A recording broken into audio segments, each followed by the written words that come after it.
When will President Prabowo expose the clone of Jokowi and the Luhut James Riady Oligarchy?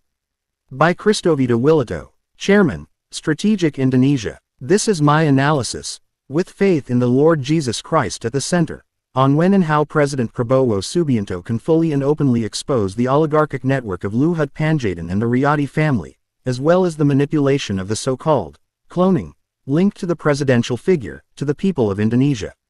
The core issue, the hidden oligarchy. In the daily system of government, there are economic and political powers operating behind the scenes. They do not appear on the main stage, yet they exert immense influence over key national decisions, business, policy, budget allocation, and regulations. These powers often take the form of large business elites, senior officials, or cross-institutional groups. James Riady and his political economic network. The Riady family is known in Indonesia as a major conglomerate with vast business connections. There are allegations that they have cooperated with state figures and oligarchic networks to control strategic sectors of the economy, influence policies, and serve foreign interests. Luhut Panjaitan is a state oligarchic figure. Luhut, as a close associate of power and a man who once held high office, is suspected of acting as an intermediary for oligarchic forces. He is seen as a bridge connecting the political elite and business elite, aligning state decisions with hidden oligarchic interests. The clone of Jokowi. The concept of Jokowi's clone in certain discourse means that the so-called continuation of presidential power does not truly belong to the individual, but is an orchestration of the same group that still controls power through a different figure.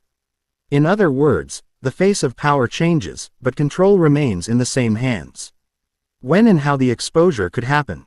I believe this revelation can happen if the following steps are carried out within a clear and measurable time frame, guided by the faith of Jesus Christ and supported by the people.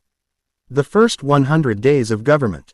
President Prabowo must immediately form an independent investigative team with full authority to examine the ownership structure of strategic businesses, trace financial flows, and uncover political business connections and confidential documents related to Luhut and the Riady family. Everything must be transparent to the public. Gradual disclosure to the people. Not all information should be released at once to avoid chaos.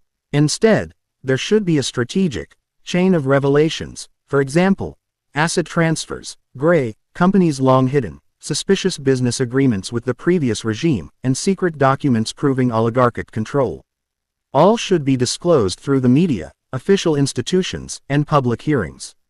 Legal trials and prosecution. Once sufficient evidence is gathered, there must be open trials and prosecution of the oligarchic figures.